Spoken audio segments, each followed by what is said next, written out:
Oh, hey guys, welcome back to Trekyards. I'm just playing with one of my ships here, and oh no, I broke my ship.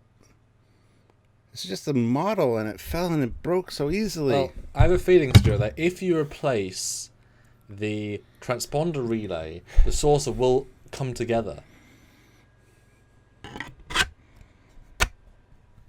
You're absolutely right. It's perfect now again. It's amazing.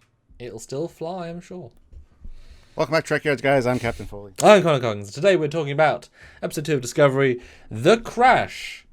And we'll talk about the realistic nature of it, how it makes sense, why it makes sense, how damaged they should be, and how damaged they appear to be, both in this and the next time on. Stuart, now, is it fair to say that flying from orbit into a planet isn't the normal thing a ship is designed to do? A Federation starship, or any starship. Ideally, no, they're not designed to do any of those things, although we have seen even the TOS Enterprise do atmospheric flight in Tomorrow Was Yesterday. And Rick has said that, you can reconfigure the shields to act like a airfoil to, get some lift. So, I mean, in the atmosphere, maybe fine, sure, whatever. But to crash, I mean, the Voyager was designed to land. Some ships are designed for that purpose. But no, not really. And in this Discovery episode, it crashes, and within less than one half cycle of the planet, because it goes from daytime to nighttime in one cycle, and I'm not going to say 24 hours or 12 hours, we have no idea, but one half cycle, the ship is repaired enough to fly, fight, shield, scan, detect, and have all the lights back on. What were your thoughts, having watched this episode, on its crash and apparent lack of damage? It always bugs me because when I saw this thing crashing into the ice, sure, it's only ice. You're thinking, ice breaks away. It's probably fine. rock It's not below like the rock. ice, though. I mean, it's probably Exactly, yeah. But the thing is, as it was crashing, I'm thinking, okay, those deflector spikes on the front are gone. They're buggered. That whole deflector is probably toast. Even with the shields up, obviously the shields weren't up because it was hitting along. You could see it actually, digging in. They made a point of saying the shields weren't up. Even a structural integrity field wouldn't be able to protect those front deflector spikes from digging into the ice like that. Like, that whole thing will be shattered. And yet next time we see it, I guarantee it'll be perfect, because that's just the way things work on TV. even with it showed as big a budget as this. Yeah. And, in the future they have the transparent aluminum, yet in Generations, when the Enterprise D saucer crashes, the windows shatter like they're glass. Again, that's just a mistake on their part. But still, damage. I mean, Voyager coming in, breaking in a sell-off with the same kind of landing as Discovery just did. And that's a more advanced ship, more futuristic materials. A stronger deuterium hull with more, alloys and things in there. So it bugs me to no end to see ships do this and then be fine without a repair facility. I mean, it makes the whole episode fall flat in terms of tension, because if you this sort of insane maneuver can be fixed within 12 hours, half a cycle, the ship can survive anything, and obviously, yes, in Voyager we had the every week it was fine again, but they never, unless it was a very specific situation, got damaged much. Year of Hell was an exception, and they showed it. Timeless was an exception. It undid time. Generations, it crashed. It did not fly again. Enterprise E, it crashed into Scimitar. You saw a lot of damage, felt a lot of damage, and it had to be fully refitted and basically, rebuilt from the front. Cerritos crashed holodecally, but based on real events, was never going to fly again. So each time this level of crash has ever happened, the thing is going to feel it. And so to have the ship at the end of the 52 minutes feel absolutely fine again, it just devalues the point of it. It makes you think that they are telling the audience that this is not important. We had to get them somewhere in episode 1, and then episode 2, we had to be somewhere in episode 3.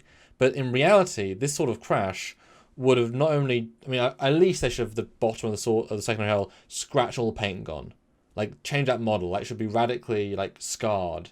But in reality, hull breaches all along the secondary hull, bottom of the saucer, the pylons. Okay, fine, pylons are fine, but it should be massive amounts of hull breaches, which are hard to fix. Because you've got to literally rebuild that part of the hull. Now, force field's fine, but you shouldn't necessarily go to warp with, or spore drive with that many hull breaches. Yes, they had the gravitational thing to affect speed, but it still crashed. The metal is only so strong. Like, these things are not designed for this. There's also a huge ship with very weak structural. Like, remember, the saucer is 3 rings. It isn't the same level of structural integrity like other ships are that are solid. Yes, it's still advanced, but these things aren't meant to crash. So it just felt so flat. I mean, that the ball turrets at the bottom, like, you could have destroyed them all in that crash, and that's so reasonable, And all the windows are fine. Yeah. So why are all the windows fine?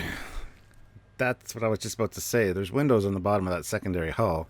You think that those would all be like, yeah, there should be gouges, paint scraped off, windows shattered on the bottom of the secondary hull. We should see it in orbit next time and have see that stuff, see some force fields over some of the windows.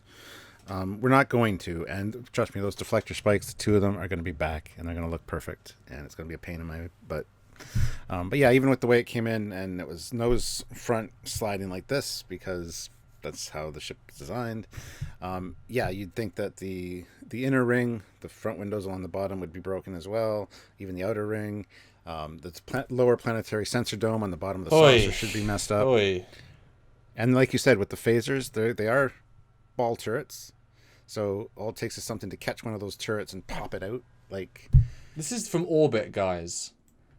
Like, this isn't a small feat. And yes, other thing, reset every week, but all they needed to do was damage it heavily, and then next week we just saw them use what do they call it, re-thingle matter. What was the word? The guy on the planet who had to build the thing by programmable matter. Yeah, so you've already got your out. You destroy nanotechnology, a massive chunk of the ship's saucer, and the next week they literally watch it reconstruct in front of them, and that would be an amazing scene, and you'd still get the non-damage effect, but by having realistic damage. Plus the parasitic ice, which they said is acting like a vice and crushing the ship. And even at one point, Non's like, well, that's a fun new sound, because it's like actually crushing the ship. Well, they set up as a real threat. Like, this will F the ship. And then to leave the ice and feel completely undamaged. What's the point? What's the point if you don't follow through? I was absolutely expecting Discovery to be crashed for 2 to 3 to 4 episodes, because they've got work bees. Like, you can fix it over time, even over 1 episode in between if you really need to. But you just say, we've used all. Wouldn't it be great if the next episode, if they were still crashed, and Sarah said, Captain's log, add in Captain's log, we've used all of our reserve pieces, all of our spare components. We are now working on a patchwork ship. We cannot afford to take another damage like this, as we now have managed to fly off from the ship, a planet. Great, cool. Anyway, guys, throw down in the comments what you think about this. Do you think the ship should be more damaged than it will be? What do you think about those deflector spikes? They're kind of a big deal for me. And let us know what you feel overall in general in the comment section. We love reading them. We love building our Trekyards community, our Trekyardians, as we call you. And if you want to join us for lives, we do those every week. So please subscribe to the channel. Make sure you hit the notification bell icon so that you get notified when we upload our regular content as well as our lives, because we'd like you to join us. And if you can, please consider joining the channel. It really helps us out, and hopefully you'll get something out of it as well. Yeah. I mean, we do need that interaction to kind of help us grow, to help us build, to help us have energy. We always know that when we're doing a live, we've got 500 people. This massive community of conversation adds to what we discuss, because we do often take one comment you say and just go into a whole thing. But support us if you can directly. The indirect is great, but we're doing the direct support as well. So Patreon is a really great monthly way, or join the YouTube channel again monthly, super important. Or, those said, super chats, single donation, direct on those lives. We have the interaction, super important. PayPal as well, the classic, help us with kit and future little upgrades. Trekyards@hotmail.com, there is the address. And just like if you can't do that. And now it's the end of the episode. Look, it's fine again. 100% fine for the next episode. Ready to go. So, beautiful, Stuart. Beautiful. The paint looks immaculate. I know. So until next time, I'm Captain Foley, and this is my ship. And I'm Chronicons, and that is a nice looking ship. Bye, guys. Bye, guys.